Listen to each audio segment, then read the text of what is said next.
হাম ও হামের উপসর্গ নিয়ে ২৪ ঘন্টায় ৬ জনের মৃত্যু হয়েছে। এর মধ্যে সিলেটে ২, রংপুরে ১, ময়মনসিংহে ১ শিশুর মৃত্যু হয়েছে। এ পর্যন্ত হামে মৃত্যু ৩০০ ছাড়িয়েছে। এদিকে গতকাল রেকর্ড সংখ্যক মৃত্যু হয়েছে।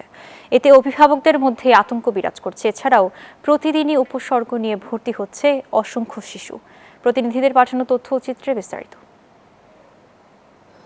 আশঙ্কাজনক হারে বেড়েই চলছে হাম। এর সঙ্গে পাল্লা দিয়ে বাড়ছে শিশু মৃত্যুর সংখ্যা। মঙ্গলবার সকালে ৪ জেলায় ৫ শিশুর মৃত্যু হয়েছে।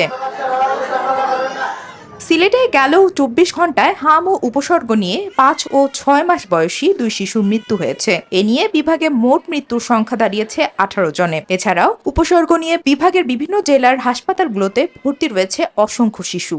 আমি গত ৩ দিন আগে এই হসপিটালে অ্যাডমিশন নিছি। এখন বাচ্চার হিকটা একটু হামার, কিন্তু শ্বাসকষ্ট বাড়াইলো।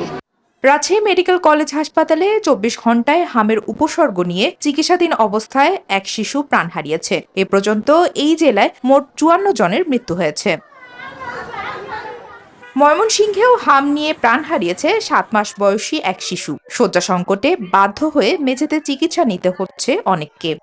নতুন করে যেহেতু আবার মিজেলসের প্রকোপ একটু প্রাদুর্ভাব দেখা গেছে, যার জন্য আমরা আমাদের কিছু রোগীকে আইসোলেশনে জায়গা দিয়েছি। রংপুরের হাসপাতালগুলোতেও একই অবস্থা। জেলায় হাম নিয়ে প্রাণ হারিয়েছে এক শিশু। গত ২৪ ঘন্টায় নতুন রোগী ভর্তি হয়েছে ৮ জন। জলঢাকায় নিয়ে গেছিলাম, ওখানে পাইনি, তারপর রংপুরে পাঠাই দিছে, রংপুরে আসছি। হামের যে লক্ষণগুলো দেখা যাওয়ার ফলে এখানে ভর্তি করেছি। হাম, জ্বর, পায়খানা, ডায়রিয়া ৭ দিন থেকেই। হামের প্রাদুর্ভাব কমাতে সারা দেশে চলছে টিকাদান কর্মসূচি, যা চলবে ১০ মে পর্যন্ত। হাম প্রতিরোধে সন্তানদের নিয়ে টিকা কেন্দ্রগুলোতে ভিড় করছেন অভিভাবক।